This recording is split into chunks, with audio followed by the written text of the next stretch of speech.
Hello and welcome to GCSE History. If you don't know me, I'm Mr. Robinson, and today we're going to go through the amazing GCSE History course.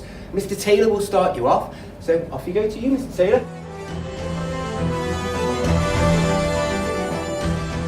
So, I'm just going to give you a flavour of why we should study history first of all. What's the point of it? Surely it's all in the past, no one cares about what happened then.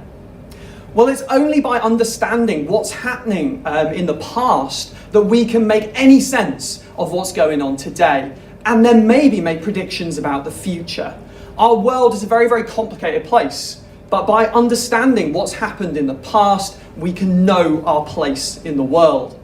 Secondly, the skills that we get are so important from a GCSE in history. You learn how to argue, so any arguers out there, you're going to really have a field day with this course. And those skills of argument and coming up with your own opinions about something are so important in subjects like RE, English and languages. And secondly, we need to understand other people's views. It's only by understanding other people's views that we can understand where we come from and understand other cultures and be tolerant towards everyone we meet. Also, it's a really well-respected subject.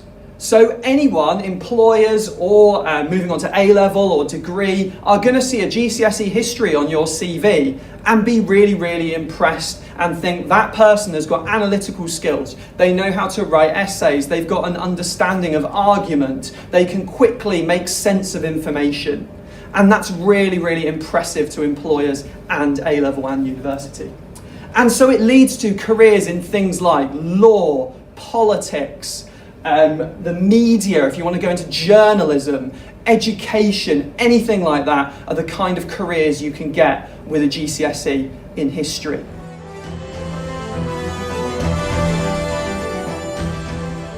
I'm going to go through now the crime and punishment section, which looks at crime and punishment through 1,000 years of history. So we go right back 1,000 years ago to medieval trials, and we look at barbaric ways that they used to determine whether you were innocent or guilty, throwing people in lakes, making people hold burning hot pieces of iron to test whether you were guilty or innocent. And then we move on to witchcraft and Matthew Hopkins in the early modern period, looking how women were persecuted. Over 1,000 women were killed, innocent women, for being witches in this time period. And we look at how the injustices of society were back then towards women. Then we move through the 17, 18, 1900s up to the abolition of the death penalty, how they got rid of it and whether it should have happened, and you have the arguments and debates about this, okay? So again, as Mr. Taylor said, those arguers in you will really love this part of the course. And then finally, we look at the Jack the Ripper murders, going in detail, in focused depth at Jack the Ripper's killings, and look at how 5 innocent women were murdered by Jack the Ripper and how he was able to get away with this, okay?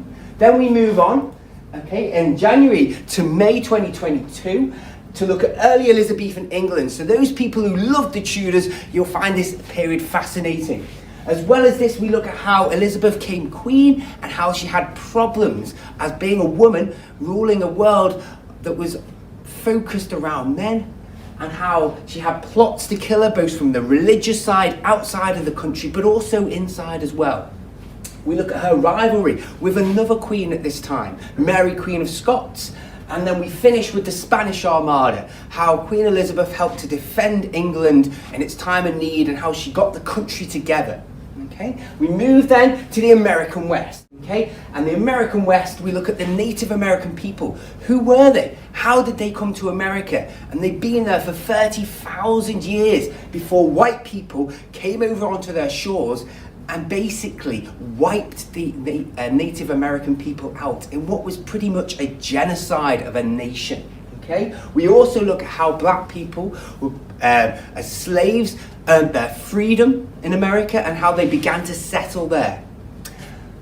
Finally, in the American West, we look at why is it called the Wild West. We look at law and order, the fight between obviously the lawmen and the cowboys, and how things basically got just out of hand and how there just wasn't the law and order to deal with the issues in the West.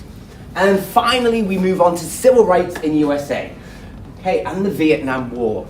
So we look at how black people in America were fighting for their civil rights, Rosa Parks, and the Montgomery bus boycott. We look at how Martin Luther King led the campaign in America for civil rights. We also look at the controversial people that led the campaigns, like Malcolm X and the Black Power movement, and how they were willing to use violence to get their point across, to fight for their rights. And finally, we look at the Vietnam War. Okay, what happened in the Vietnam War? Why did America get involved in a war on the other side of the world? Okay, and the reaction to it in America, the protest by students to this, and how many lost their lives in America just simply protesting for something they saw was wrong.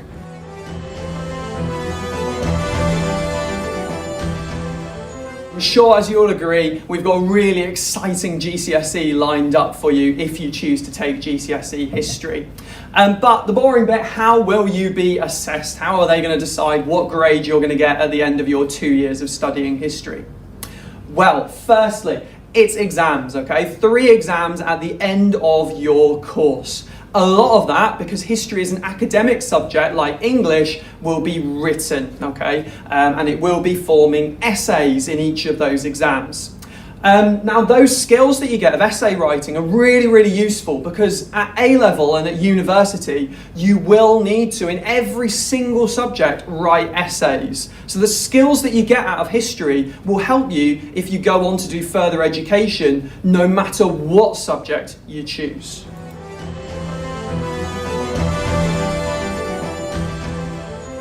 During the course, to give you a bit more of an understanding so you can see what's going on, and also give you some further emphasis on your history and love of the subject, we've got a few extracurricular activities. So firstly, in year 10, we have a day trip to York where we mainly look at crime and punishment through time. So how have the crime and punishment of the city of York changed throughout the past 1,000 years? Going to places like the York Dungeons, going to places like the Jorvik Centre, and also looking at the persecution of Jewish people in the city of York. And then moving further, in year 11, we have a 3-day trip to Poland where we go to Krakow and look at how the Jewish people were treated there, at what their life was like before the Nazis took over Poland, and finally look at going to Auschwitz 1 and 2 and looking at a death camp and how they were killed there in the last 70 years.